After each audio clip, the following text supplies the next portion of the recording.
బాగుంది. అయితే first chance అయితే అయిపోయింది. సెకండ్ ఛాన్స్ లో అవుతుందా లేదా చూద్దాం.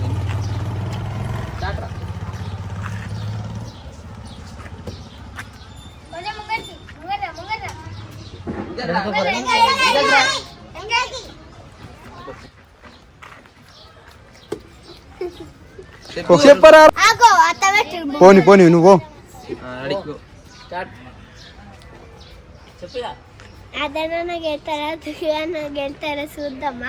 చూద్దాం.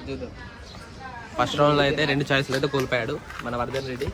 మన దుర్గా ప్రసాద్ గెలుస్తాడో లేదో చూద్దాం. ఫస్ట్ రౌండ్ లో బెలూన్ పలికితే 50 రూపాయలు, బెలూన్ అందులో వేస్తే 10 రూపాయలు.